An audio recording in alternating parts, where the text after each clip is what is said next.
Civil court के अनुमंडल न्यायिक दंडाधिकारी के कोर्ट में पत्रकार अमरनाथ सिन्हा व अन्य के साथ मारपीट करने वाले 4 आरोपियों का बेल गुरुवार को 2:30 बजे रिजेक्ट हो गया।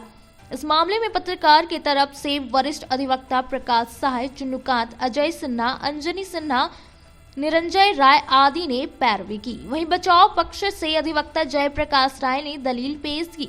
कोर्ट ने दोनों पक्षों को सुनने के बाद चारों आरोपियों का बेल खारिज कर दिया। बता दें कि हाई कोर्ट के आदेश के बाद टोल टैक्स की वसूली पर रोक लगा दी गई थी। उसके बाद भी टोल टैक्स के कर्मी सड़क पर जबरन टोल टैक्स की वसूली अवैध तरीके से कर रहे थे, जिसका न्यूज बनाने गए अमरनाथ सिन्हा व अन्य पत्रकारों के साथ टोल टैक्स कर्मियों ने मारपीट की थी, जिसके बाद 4 लोगों की गिरफ्तारी हुई थी।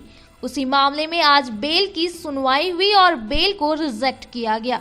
में उसका बेल का हियरिंग था, लेकिन हम लोगों ने सूचक के पक्ष से कई अधिवक्ता अपीयर हुए इसमें, और हम लोगों ने अदालत को बताया कि ये एक तरह से जुडिशरी पर और प्रेस पर हमला है। जुडिशरी के बारे में हम लोगों ने इसलिए जिक्र किया कि वो कोर्ट ऑफ कंटेम्प्ट भी 18 तारीख को ही न्यायालय ने अपनी आदेश में ये साफ कर दिया था कि उस टोल से वसूली अब नहीं हो। उसके बाद 20 तारीख को आकर के इन लोगों ने उस समय पत्रकार पर हमला किया जब वो अपने रिपोर्टिंग के लिए वहाँ जा रहा था। उनका मोबाइल छीन लिया गया, उनका चेन छीन लिया गया, वो सारी चीज़ रिकवर हुआ उनके पास।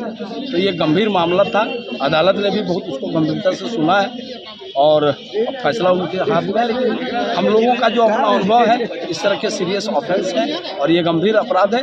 अभियुक्त जो है सो जमानत डिजर्व नहीं करता। आज अनुमंडल न्यायिक दंडाधिकारी महोदय के कोर्ट न्यायालय में मुफस्सिल थाना कांड संख्या 375/2024 का बेल का सुनवाई किया गया, जिसमें 4 अपराधकर्मी जो एक पत्रकार ईटीवी के पत्रकार अमरनाथ सिन्हा के साथ जानलेवा हमला किए थे, मारपीट किए थे, उनको उसके संबंध में बेल का सुनवाई के समय में हम लोग उपस्थित थे। हम इन्फॉर्मेंट के साइड से हम लोग बहुत सारे अधिवक्ता भी थे और हम लोगों ने अपना दलील रखा कि एक पत्रकार जो 19 तारीख को इन लोगों ने एक न्यूज़ दिखाया था, जो माननीय उच्च न्यायालय के आदेश के बाद वहाँ टोल टैक्स लिया जा रहा है, जबकि टोल टैक्स बंद करने का आदेश माननीय झारखंड उच्च न्यायालय के द्वारा दिया गया था।